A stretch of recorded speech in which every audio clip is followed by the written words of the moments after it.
Good morning, everybody. Mark Sussman from Willamette Week. Delighted to be here with Phil Keisling. For those of you who don't know, Phil served as Secretary of State of Oregon for 8 years. He was in the legislature before that. Before that, he was a distinguished journalist at a couple of publications, including Willamette Week, where I had the pleasure of working with him.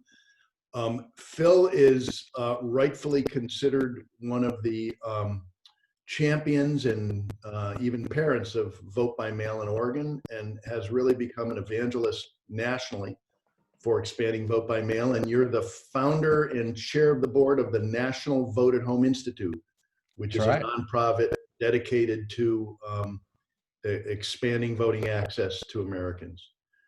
You know, Phil, great to have you here. At the beginning of this pandemic, I was talking to a couple of economists about the economic disaster that this country appeared to be facing, and they both acknowledged that as terrible as it is, given that they're an economist, they love being alive at this moment. Given all the swirl around vote by mail and the controversy that the president has injected into it, I would still assume that this is a great time for you as a champion of expanding voting rights to people. Yes, well, none of us ever wanted the global pandemic that's killed over 200,000 just in the United States to be the accelerant for what has long been, I think, the most powerful election reform we can do in America to enfranchise people and to increase turnout. But that is what has happened. And it's fascinating to see how it has played out across the United States. You know, we'll look back and probably at no time in the lifetime of anybody listening to this will have it been the situation that there's been such dramatic and significant change in such a short time between the 2018 election cycle and this one, where such a change has occurred in the basic mechanics of how people connect with their ballots and how they actually cast their ballots in an election. It's been an extraordinary shift. And I think that long after the 2020 election dust has settled, we're going to continue to see this innovation take hold in states across the country. So Phil, let's get a base of understanding. As of this moment, there are, is it 9 states in the country that are going to primarily have voters vote by mail? Well, let's clarify terms. Okay.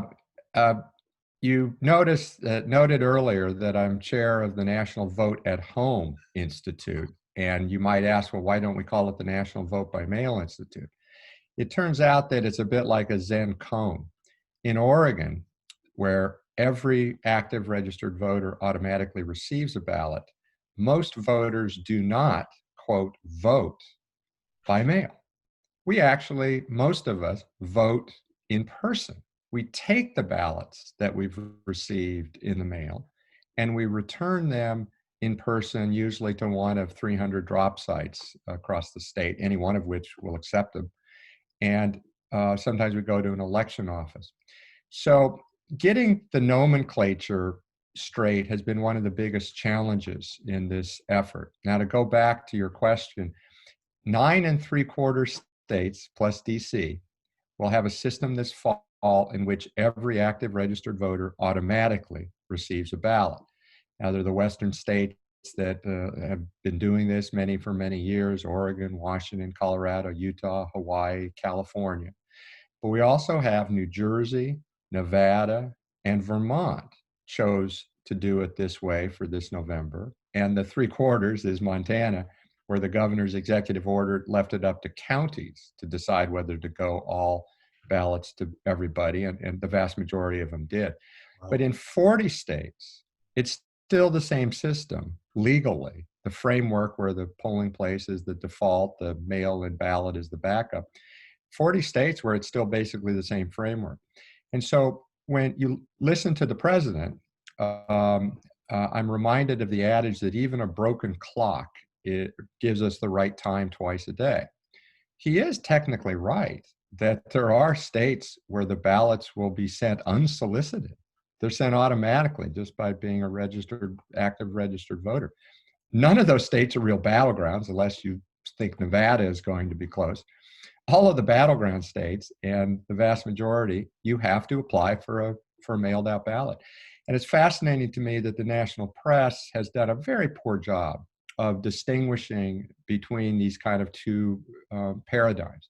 I say it's a bit like the Shakespeare quote, to have to apply for your ballot or not, that is the question. And 10 states and DC will have answered it, no, you don't have to for this November, but the other 40 states still force people to apply.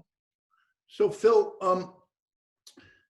let me push on that a little bit, because there is this perception that the Trump administration is trying to suppress the vote and in fact actively engage in slowing down vote by mail. It has led to the Attorney General of the state of Oregon to file a suit. Yep. Among those of us who are anxious about this election, and among those of us who hope that Donald Trump is defeated, there is this collective anxiety that this expansion of vote by mail and Trump's interference is going to lead to a delay in the count. It's going to end up in the courts, and it feels like there is this national anxiety over this. So can you help us with that? Is that what we're facing? Yeah, I think some of it is real and much of it is not. And we're paying too much attention to some of it, in part because, again, I think the national press has done a poor job of really explaining to people how elections really work. Let me give you an example. There's great anxiety about this, what I'll call the slow count problem, right, and the fact that mailed out ballots often are counted towards the end of the process. But as it turns out, there's only 3 of the big battleground states that are prohibited from starting to process absentee ballots prior to Election Day. They're Michigan and Wisconsin and Pennsylvania, and they could all be key, of course. But in most, Okay, go ahead. No, go ahead. But in most states, people, the election officials can process these ballots, i.e. do the signature check and the verification long ahead of that, sometimes even several weeks ahead. So it turns out that in places like Ohio, for example, which if Biden carries is probably the end of things for Trump. No Republican has ever won an election in the last 100 years who's a Republican without carrying Ohio. And Trump won it with 8 points. So if he loses Ohio, actually all the mailed out ballots, or almost all of them in Ohio, are going to be part of the count that's released right at 8:01 p.m. in Ohio, because those state laws do allow most of those to be counted. And even in the states like Michigan, Pennsylvania, and Wisconsin, election officials are going to be working overtime. They've invested in high-speed equipment that will make a big difference. And while not every single ballot will be counted, especially if postmarks are what's used and they dribble in over the next few days afterwards, 95% of the ballots that are cast by mail will actually be tallied within 24 to 48 hours. So you never can say never. We all remember Florida. Remember that took weeks because it was so razor thin close. You needed a recount. But if you don't need a recount, I'm not, and not going to bet my house on it or anything. But I think the odds are extremely slim that we're not going to have a very clear picture within, I'd say, 2 to 3 days after the election. I could be wrong, but if you understand how these election counting process and the processing mailed out ballots really work state by state by state, you'd simply realize it's like Oregon. We have the vast majority of votes tallied within 24 or 48 hours. And yeah, there's sometimes really close races. The Secretary of State race was very close, and it turns out the last 5% of the votes were so in favor of Shemia Fagan and the Democratic nomination that a very narrow lead for Mark Haas ended up having Shemia Fagan actually win the election. But that was extremely close. And it was only a relatively small amount of votes that were counted in the last few days. So that's an example of what I'll call too much speculation that isn't grounded in the realities of how election officials in key states actually process these ballots and an understanding of how widely varying these rules are. So, Phil, I'm going to ask you to repeat this just because, I'm feeling relief hearing you, and I want to make sure everybody understands. You're saying that if you were a betting man, you would bet that this election will be decided within 2 or 3 days of Yes. election day.